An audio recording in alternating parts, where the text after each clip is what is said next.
The Houston Rockets have shaken things up a little bit this offseason, from adding head coach Ime Udoka to acquiring Fred VanVleet, Jeff Green, and even Dylan Brooks. This Rockets group of seemingly misfits might be a bit more of a dark horse than you think. Yeah, I mean, the Rockets, they had the most money to spend in free agency, and they definitely put it to use. They gave a 3-year, $129 million contract to 29-year-old Fred VanVleet, a 4-year, $86 million contract to 27-year-old Dylan Brooks, and then a 2-year, $16 million contract to 36-year-old Jeff Green, adding a lot of veteran leadership and guidance to their young core. And that's clearly and quite obviously what they're looking to do. Did they overpay to get it? Definitely, but I think it will end up paying off for them. Their young core, it felt like they didn't have a direction amidst all their talent. They weren't winning games, it never felt like they were playing winning basketball. A lot of people blame their head coach for that, and I would put some of the blame on Silas, but if you watch the Rockets actually play, it never felt like they had a course of action, and just felt like they were trying to get their young players touches and let them do pretty much whenever they wanted. Isolation plays all over the court, isolation post-ups, letting Jalen Green kind of do whatever he wants, and I think adding the veteran leadership, a more experienced head coach with a proven winning background will do a lot for them and really turn them in the right direction. Yeah, Ime as a head coach will do wonders for this group of young guys. Steven Silas, was not a good coach whatsoever and had little to no respect or control over this group of guys.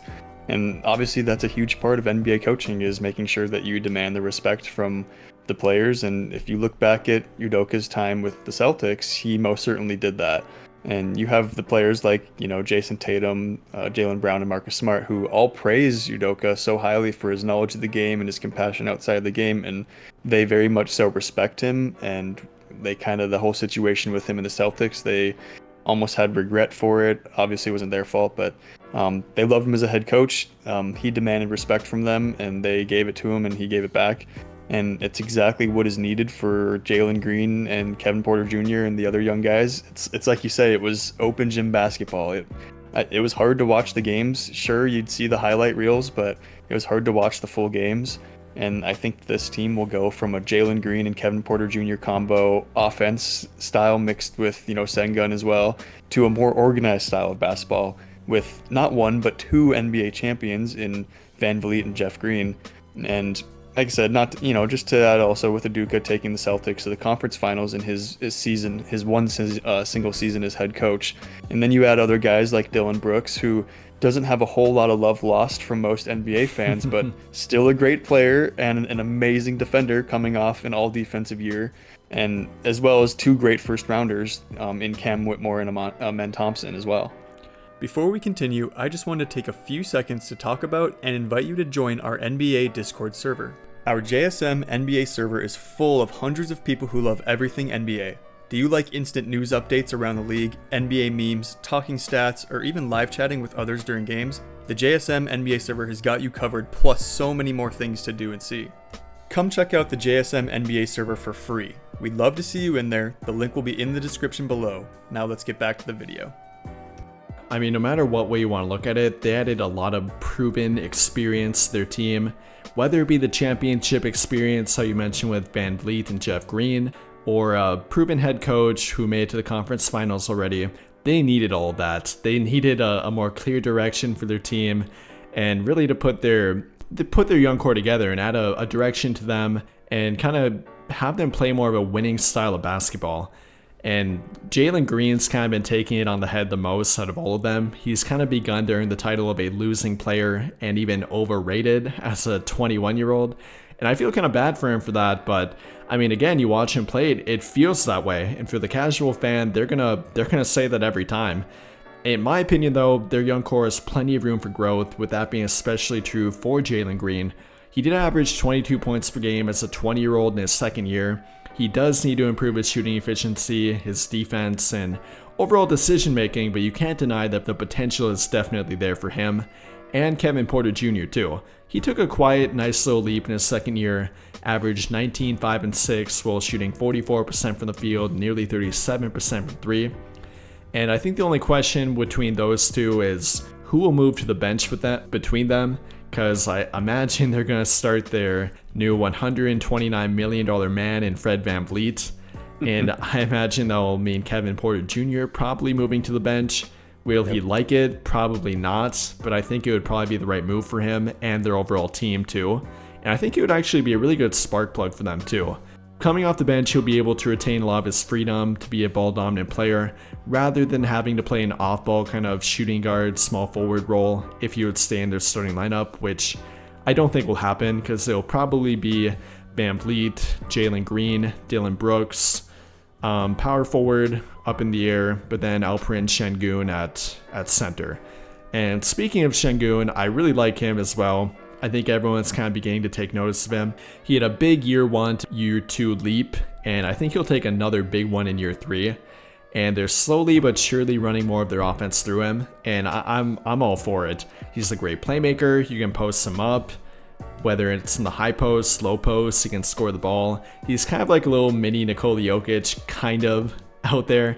A lot of the same traits, very high IQ. I'm very high in their young core, that being especially true for Şengün and Jalen Green.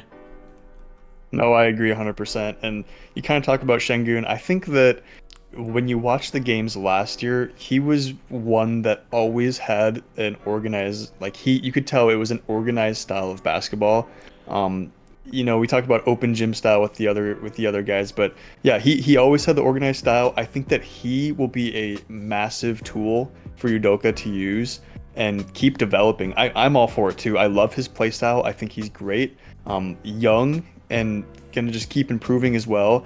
I think that you're kind of hitting it right head on with Kevin Porter taking the bench, and I think that and that's okay. I think that he will take that okay, and I think that he will use that and be a great force, I guess, coming off the second.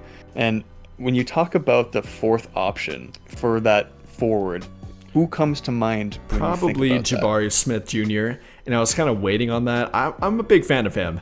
I like Tari Eason a lot here too, and given how poorly Jabari Smith played at times throughout the year, he got a lot better towards the end of the year. But I think a lot of people are sleeping on Tari Eason. I'm not saying that he's going to overtake the starting lineup role from Jabari Smith, but I wanted to get more into Tari Eason here too. He had a really nice rookie year, and he was one of the few players other than Şengün who looked, in control out there. How you mentioned, it didn't look like he was playing open gym basketball out there.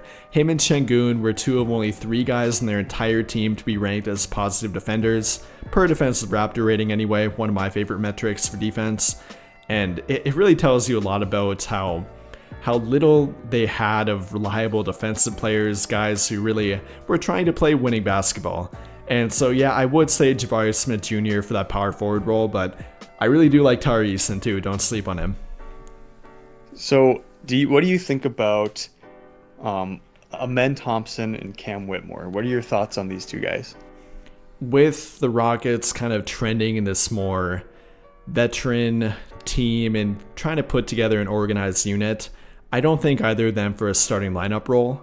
I'm very high in Whitmore and Thompson, but I think the best viewpoint here would be bringing them off the bench a bit more slowly, learn from their vets and take it slowly with them and develop them.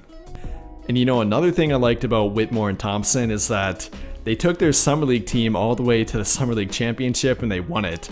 And Cam Whitmore, despite falling to 20th overall in the draft due to some health injury concerns, he ended up being Summer League MVP, averaging 19, 5, 2.5 steals and being the go-to option for their Summer League group.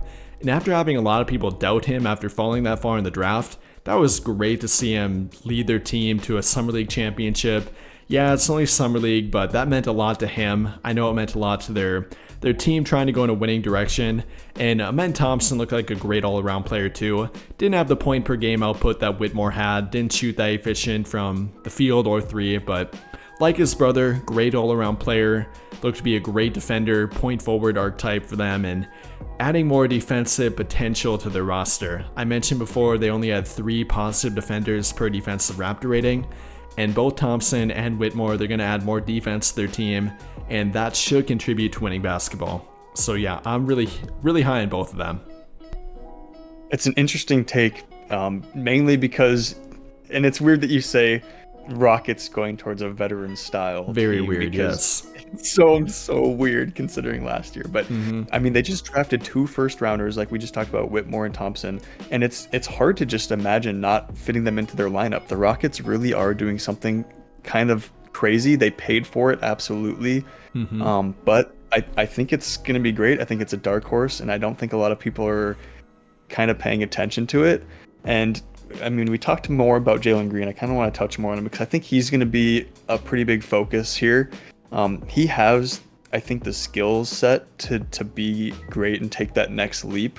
But I think that he was so used to doing that in high school and just dominating, right? Because in high school, he's way better. And then to keep going to that next level, you need that kind of mature coaching staff to kind of work with you and put you in that right direction. And they didn't have it last year at all. So I think that we're going to see him transform in ways that we didn't imagine we could under Udoka's supervision.